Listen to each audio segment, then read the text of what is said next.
The night before the battle, your commander gives you something. Not a map, not a better weapon, a cup, or a piece of mushroom, or a tent full of smoke. And then something shifts inside you. The fear doesn't disappear, but it changes shape. It becomes something else. Something that feels almost impossibly like excitement. Like the part of your brain that usually handles the math of survival has been quietly taken offline. You are about to sprint into a wall of iron and muscle and sweat, and everyone around you is about to do the exact same thing. And something in your nervous system has just been chemically convinced that this is a reasonable idea. This was real. This happened in armies across the ancient world. From Norse raiders foaming at the mouth on the Norwegian coast to the warriors of the Aztec Empire waiting for dawn in the highlands of Mesoamerica. From Scythian cavalry on the Eurasian steppe to the officers of the Macedonian army drinking with Alexander the night before another impossible campaign. For most of recorded human history, going to war with a fully intact fear response was considered a tactical mistake. And when we're done here, you'll understand exactly why. The answer is stranger and more specific than the version of the story you've probably heard. Let's start with the one everyone thinks they know, because almost every popular account gets it wrong. The Viking berserkers. You know the image. Enormous Norse warriors biting their shields, apparently immune to pain, throwing themselves into battle without armor, and somehow winning.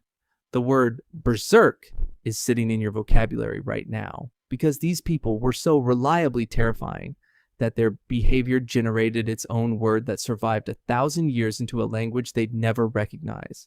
The origin of the word is still argued. One theory says berserker means bear shirt, describing warriors who wore bear pelts into battle as a form of psychological intimidation and spiritual preparation. Another reads it as bear shirt, men who stripped off their armor deliberately before combat, which matches the accounts precisely. Either way, the behavior is thoroughly documented. Norse sagas, skaldic poetry, and Icelandic law codes all describe the same thing. Men who entered a specific altered state before combat, showing apparent insensitivity to pain, demonstrating unusual strength, and then collapsing into exhaustion when it ended. The Berserksganger, the going berserk, was a named phenomenon with recognizable stages. The question people always want answered is what they were taking. The most repeated answer is Amanita muscaria, the fly agaric mushroom. Red cap, white spots, grows across Scandinavia, genuinely psychoactive. Hilda Ellis Davidson, the Norwegian scholar who spent her career studying Norse religious practice, proposed this connection in the 1970s, and it spread. The mushroom does produce muscimol and I-botanic acid, which at the right dose can produce feelings of unusual strength, reduced pain sensitivity, and a kind of dissociated fearlessness that sounds close to the sagas' descriptions. But there's a problem that most accounts quietly skip over. The actual evidence connecting berserkers to fly agaric consumption is very thin. No saga explicitly describes mushroom ingestion before the berserk state, and the muscimol experience tends toward confusion and disorientation, not the directed, targeted combat fury that multiple independent historical sources describe. An army of soldiers who couldn't tell which direction to charge would not have been a military asset. Researchers now lean toward a more complicated picture. Heavy alcohol, sleep deprivation, and fasting in the days before battle, extreme group psychological conditioning through ritual chanting and drumming. Possibly some of the substances, possibly none. And then there's the straightforward biology, a massive adrenaline surge, the kind that genuinely can suppress pain and produce tunnel vision, was probably doing more work than any mushroom. What matters is not which specific compound was responsible. What matters is that the berserker state was deliberately induced. It was engineered. The Norse were systematically creating a specific neurological condition in their fighters before combat because they had figured out through centuries of watching battles that normal human consciousness was not optimized for surviving a shield wall. And they were right. That conclusion was reached independently with different tools in almost every serious military civilization in human history. Over 3,000 years before the first Viking picked up a shield, priests in the Indus Valley were composing hymns to something they called soma. More than 100 hymns in the Rig Veda, one of the oldest religious texts in human existence, are dedicated to this single substance. Soma is described as the source of courage, divine inspiration, connection to the gods, and direct enhancement of a warrior's capacity for battle. The descriptions are specific enough to be physiological: elevated heart rate, sensation of great strength, feeling of protection, reduction of fear. The identity of soma has been contested for over a century. Serious candidates include ephedra, which produces a powerful stimulant effect through ephedrine, cannabis, blue lotus, various psychoactive mushrooms including Amanita muscaria again, and at least a dozen other plants depending on which scholar you're reading. Some researchers believe it was a shifting category, a word that came to mean sacred battle preparation substance, and whose actual ingredients varied by region and period. Whatever it was, it worked well enough that the tradition was maintained across millennia, crossed into Zoroastrian Persia as Hyoma with identical ritual function, and shaped the religious and military practice of two of the ancient world's most significant civilizations. Warriors drank it before battle. That was not incidental to its function. That was its function. Herodotus, writing in the 5th century BCE, describes something even more specific. The Scythians, nomadic warriors who dominated the Eurasian steppe from roughly 700 to 300 BCE and gave more powerful settled empires consistent nightmares for generations, had a ritual he found worth recording. After battle, they would erect small felt tents, heat stones inside until they were burning, throw hemp seeds onto the stones, crawl inside, and inhale until they were, in his phrasing, loud with pleasure. For a long time, this was filed under Herodotus, being Herodotus, a man with a known weakness for a good story over a carefully verified one. Then the tents started showing up. At Scythian burial sites across the Pontic steppe in what is now Ukraine and southern Russia, archaeologists recovered exactly what Herodotus described: bronze cauldrons containing cannabis seeds, specifically cannabis sativa, alongside the felt-covered wooden frames of small enclosed structures. The ritual was real. The hemp was real. And the Scythians, who were doing this after battle as a form of group decompression and before battle as preparation, were using it to shift their collective neurological state ahead of combat. The Scythians were also doing it together. That detail is worth slowing down on. Not each warrior alone in his tent. Together. Go further south and west, across centuries, and you find the Aztec warriors of Mesoamerica doing the same thing with different chemistry. They called the mushrooms they consumed before ritual combat tiononacetl, which the Spanish conquistadors, in one of their less sensitive translation choices, rendered as flesh of the gods. These were psilocybin-containing mushrooms, and their use before battle was neither optional nor private. It was collective, it was ceremonial, and it was completely integrated into the warrior identity. R. Gordon Wasson, whose 1957 work on sacred mushrooms in Mesoamerica remains foundational to ethnobotanical research, documented the systematic ritual use of psilocybin mushrooms in contexts including warfare preparation. The god Zype Totec, associated with warfare, sacrifice, and the spring renewal of life through death, was also associated with the mushroom ceremony. The pharmacology and the theology were pointing in the same direction. The Greeks, who had opinions about everything including what altered states were appropriate for warfare, took a notably divided approach. The Spartans famously refused wine before battle. In a broader Greek culture, where wine was the most socially central substance imaginable, the Spartan military prohibition on pre-battle drinking stands out. What they did instead involved something that functioned neurologically almost the same way.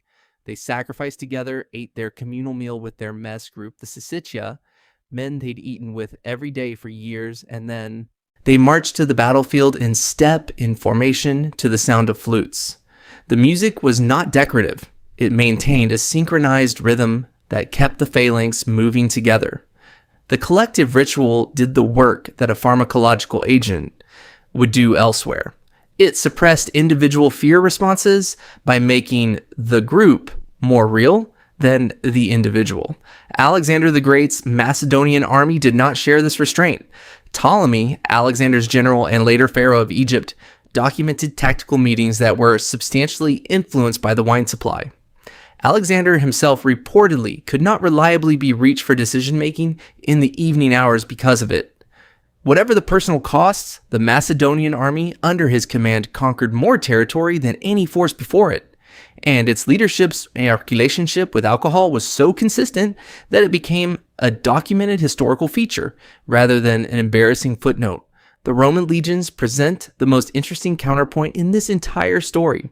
The Romans, who were otherwise meticulous students of what worked in warfare and famously willing to steal good ideas from everyone they defeated, did not typically use psychoactive substances before battle.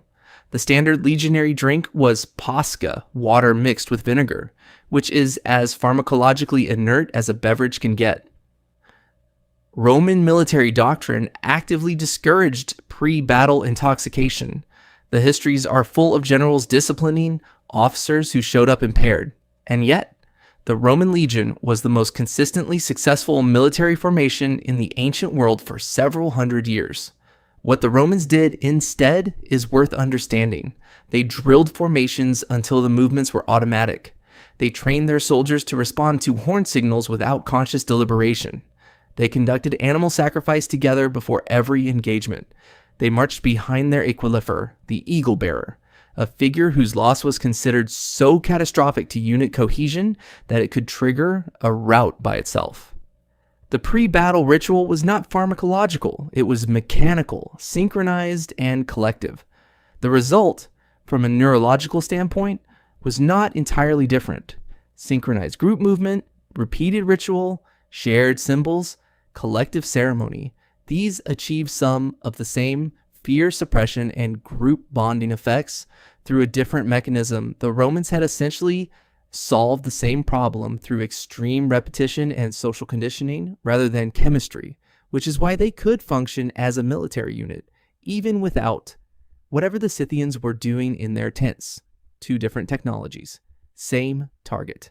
The human nervous system going into a place it would otherwise refuse to enter. Now here's the mechanism. Because they took drugs to be braver is the short version, and the short version undersells what was actually happening by quite a lot. Every major substance on this list, alcohol, cannabis, psilocybin mushrooms, ephedra, the Amanita family, produces its most militarily relevant effect in the same neural region, the amygdala, the structure primarily responsible for fear response, threat assessment, and the survival-oriented cost-benefit calculation that correctly identifies running at armed men who want to kill me as an extremely poor decision. What these substances do, in varying degrees and through different mechanisms, is interrupt that calculation, not eliminate it. Interrupt it. The motor systems stay functional. The capacity for violence stays intact. What degrades is the part of the cognitive stack that keeps running the numbers and arriving at the conclusion that today is not a good day to be here. Ancient military leaders did not know the word amygdala. They had no framework for neurotransmitter modulation, but they had centuries of empirical observation. Armies that went into battle with this preparation performed differently than armies that didn't. They held formation longer. They charged rather than hesitated. They recovered from initial shocks that would have broken an unprepared unit. They drew the obvious conclusion and built the preparation into the military structure. But the piece that almost never gets discussed is the one that might matter most. The substance was never taken alone. Think about what the Scythians were doing in that tent. They weren't each sitting separately with their own felt structure and their own fire. They were in there together, breathing the same air, altering their state at the same moment in the same direction. The Aztec warriors were consuming the same mushrooms from the same ritual preparation before the same battle.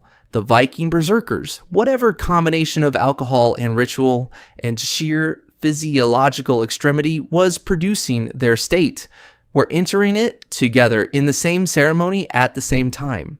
This was not incidental, it was the point. There's a reason that shared chemical experiences produce social effects that individual chemical experiences don't. When a group of people alter their neurological baseline simultaneously, the result is not just multiple altered individuals, it's a different kind of social unit. Synchronous experience, including shared pharmacological experience, drives measurable increases in the neurochemicals associated with bonding and trust. The people who went into battle together after taking something together were, in a real physiological sense, more of a single organism than a group of individuals who'd simply been assigned to the same unit. This is what the ancient world understood in practice long before anyone could articulate why. The group that had chemically welded itself together through shared preparation was more willing to hold the line when the fighting got bad, more willing to take the hit that protected the man next to them, more capable of that specific form of collective courage that military history records over and over as the difference between a unit that breaks and a unit that doesn't. The neuroscience behind this is more specific than it sounds. Synchronous experience between individuals, meaning people undergoing the same physiological process at the same time, produces measurable increases in oxytocin, the same hormone associated with pair bonding and deep trust. When a group shares an altered state together, the neurological distance between me and the person next to me shrinks. Decisions that would otherwise be filtered through self-preservation, should I hold this position or should I fall back, get made differently when the person next to you is neurologically closer to an extension of yourself than a separate individual you're choosing to risk your life for. This is not metaphor. This is measurable in the body. It also explains something that military historians have noted repeatedly without being able to fully account for. Units that have been through extreme shared experience before battle, whether that's a ritual, a shared ordeal, a ceremony, or a pharmacological event, perform differently in the first contact with the enemy. The soldiers who went through something together were not just emotionally bonded. They were physiologically primed toward collective action in a way that soldiers who merely showed up to the same position were not. Modern military training systems stumbled onto this same truth through a different door. The synchronized physical training of boot camp, the shared sleep deprivation, the collective ritual of drilling the same formations thousands of times, the team punishments that force individual outcomes to depend on group performance. These are achieving overlapping neurological results to what an ancient Scythian tent ceremony achieved.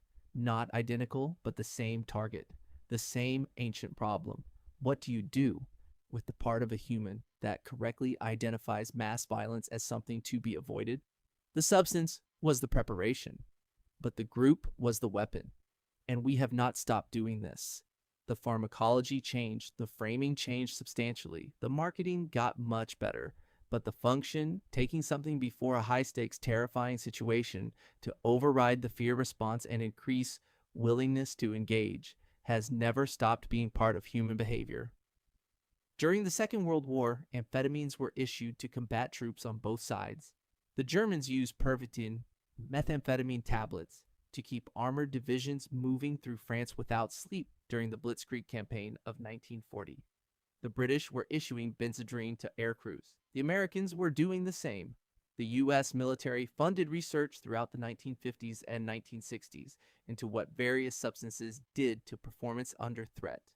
The conclusions were the same as what Scythian cavalry had worked out from inside a hemp tent 2,000 years earlier. Disrupting the fear calculation improves willingness to take necessary risks in combat. The research was eventually discontinued, the ethics having caught up with the results, but not because the results were wrong. The modern version of this story is not really about soldiers anymore. It's about what ordinary people do when they face the smaller battles that their nervous systems treat with the same basic alarm signal. The presentation in front of 200 people, the difficult conversation that keeps getting postponed, the decision that needs to be made on a day when the fear of making it wrong is indistinguishable from the fear of making it at all. If your answer to those situations has ever involved coffee, you are already in the tradition. Caffeine at the doses. Most adults consume. It is a mild but real anxiolytic stimulant that suppresses the adenosine-driven fatigue signals that the brain uses to argue for caution and rest. The mechanism is different from muscimol or psilocybin or ephedra. The target is the same, something that says, proceed, despite everything that is saying otherwise. We didn't invent this. We inherited it from people who were using it before there were words for most of the things involved. Here's what this entire history actually says, when you read it straight. Our ancestors were not careless about fear. They were realistic about it. They recognized that a human being's default biological response to walking into organized violence is not useful for organized violence. So they developed technologies, some pharmacological, some purely ritual, some combinations of both, to systematically modify that response in the people who needed to function despite it. They shared those technologies collectively because they understood, without being able to name why, that a group who had altered their state together was not the same as the same number of individuals standing next to each other. The armies that figured this out tended to outlast the armies that hadn't. We are here, in part, because enough of our ancestors managed to walk into places their nervous systems correctly identified as extremely dangerous and keep walking. They had some help getting there, and the help looked less like recklessness and more like a very old, very practical understanding of how fear actually works and what you can do about it. Would you have taken the cup? Leave an answer in the comments, and be honest about it.